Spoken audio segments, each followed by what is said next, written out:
U.S. President Donald Trump's been speaking this Monday on the telephone with Vladimir Putin. Our correspondent in Washington says it was preceded by another phone call between the U.S. president and his Ukrainian counterpart, Volodymyr Zelensky. Trump seeking a way to break through the impasse in trying to broker a cessation of hostilities and a peace for Ukraine. Meanwhile, at least one killed in what was the biggest 24-hour barrage of drones by Russia on Ukraine, hitting several regions, many of the drones making it through air defenses. Also hard to defend against are glide bombs, a big problem for Kyiv, as this report by partner station France 2 explains. The Russian army is equipping Soviet-era bombs with satellite guidance systems to make these glide bombs. After deploying from an aircraft, they fall at first, then glide toward their target.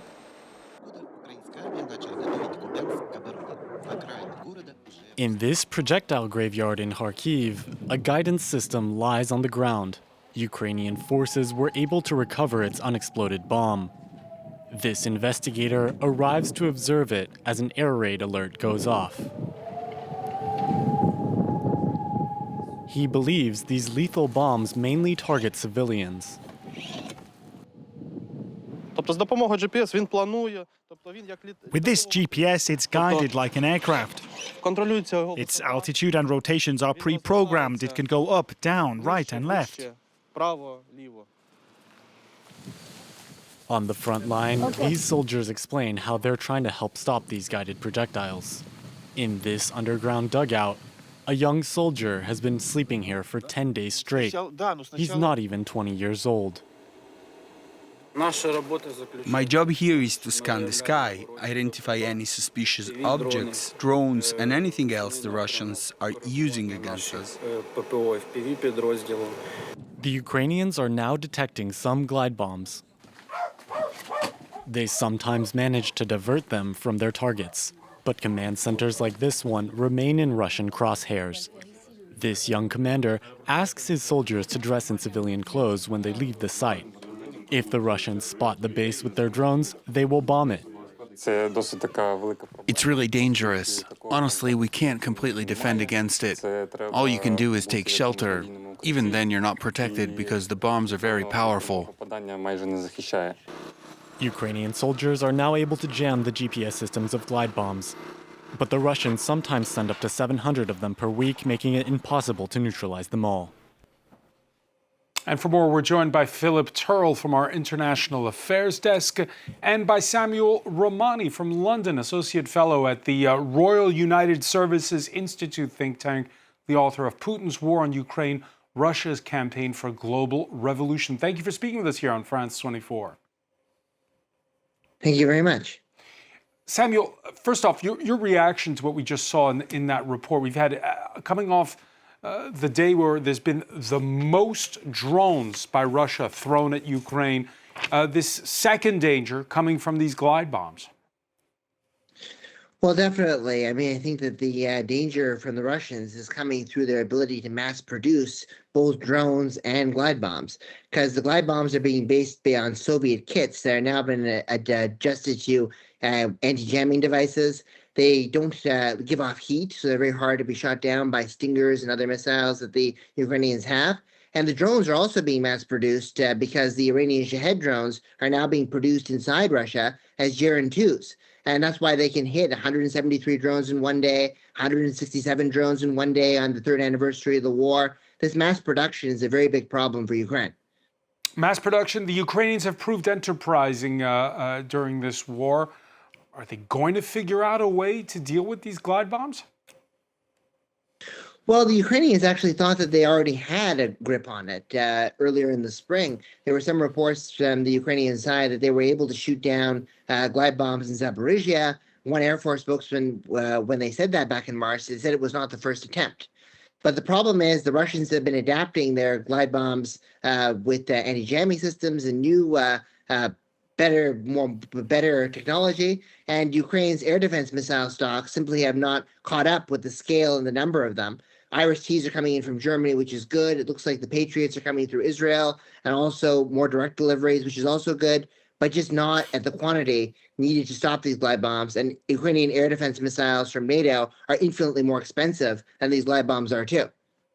Samuel, what do you make of the timing of this, again, biggest night of drone launches by Russia on the eve of the phone call with Donald Trump? Is it brinkmanship? Well, I think that Russia basically is trying to show that it cannot be kowtowed by either the United States or the Europeans into de-escalating the war unless it sees a reason to de-escalate the war. I think that it was also a very clear signal in that regard that Vladimir Medinsky, who headed the Russian delegation over in Istanbul, a person who back then called for the demilitarization of Ukraine, the reduction of Ukraine's standing army to 50,000 troops, was once again heading the delegation in Turkey 3 years later. And Medinsky was talking about how the war against Sweden lasted for 21 years. We were ready to fight for as long as necessary. So I think that the Russians are trying to show that they're willing to fight as intensely or more intensely than ever before and for as long as needed, and that they can outlast the West. So sanctions threats coming from Europe are futile, and Trump's calls to abide by the 30-day ceasefire are also futile if Russia feels like it's not getting land swaps or territory being conceded to it in exchange.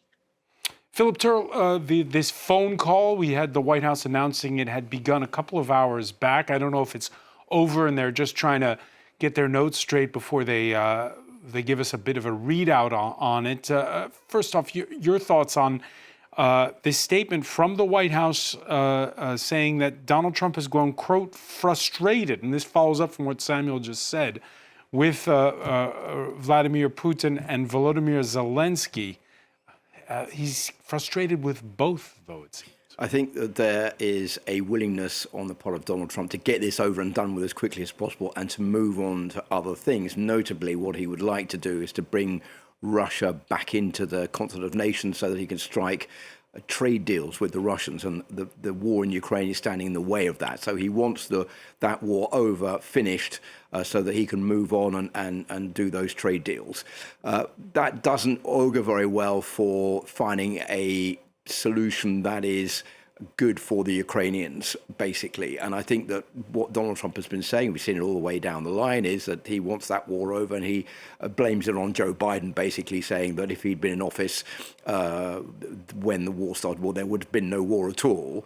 And he would get it over in 24 hours, which, of course, he didn't when he was elected, and then 100 days, and that didn't work either. So this is another effort by Donald Trump to try to talk to Vladimir Putin to find some way forward. But remember that all the way down the line here, Vladimir Putin has not budged a millimeter on his demands for ending the war, notably on Ukraine becoming a member of NATO. Russia wants to keep hold of the areas that it's already conquered, the 4 provinces, all of those provinces that it has conquered, and to be given the total ownership of other parts of Ukraine too. And so it's difficult to see how that is going to be acceptable to the Ukrainians, because they are all red lines.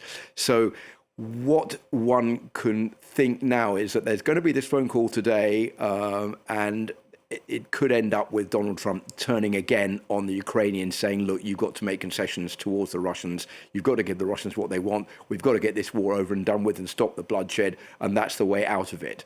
So it's not going to be easy. And it's not going to be easy either for the European nations, the coalition of the willing, who are also in the process of considering upping the sanctions against Russia if there is no immediate ceasefire. Samuel Ramani, the U.S. Vice President, ahead of that phone call, which began some 2 hours ago, stating that Donald Trump is, quote, more than open to walking away from trying to end the war if he feels that Vladimir Putin isn't serious about negotiations. Donald Trump walking away from negotiating. How should the Ukrainians take that? Well, I think that it's very definitely possible that Trump could walk away if he doesn't feel like he's going to be able to get a quick win or instant results. He's obviously focusing a lot of attention right now on the U.S.-Iran deal, as well as de-escalating trade tensions with China, as we've seen with the talks in Geneva. And moreover, there's a precedent for Trump starting big, high-stakes diplomacy and then walking away. We saw this in North Korea when the Hanoi talks went sour. He basically stopped trying to negotiate with Kim Jong-un on reducing their nuclear arsenal.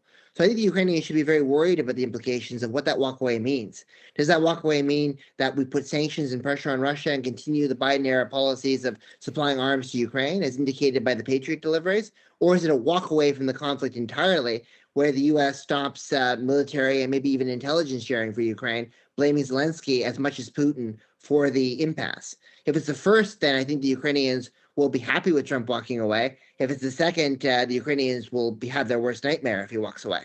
I just want to go over with you, Samuel, the timeline of the last 24 to 48 hours.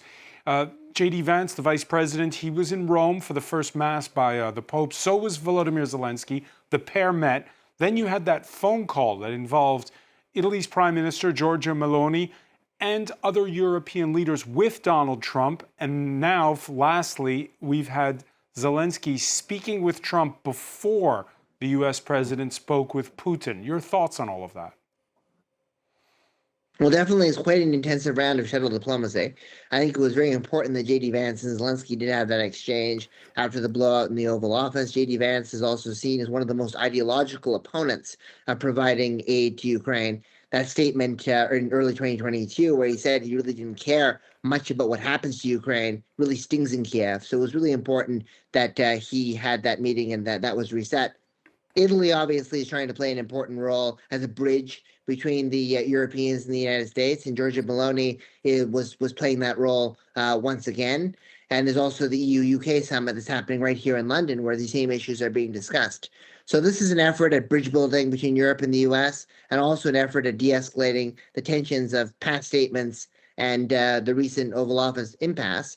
Whether it will lead to actual an improvement in how the U.S. sees the situation from Ukraine's point of view is unclear. I think Trump may well be willing to blame both sides and then walk away. And that's what I fear is probably the most likely outcome, rather than blaming it on the true culprit, which is continued Russian aggression.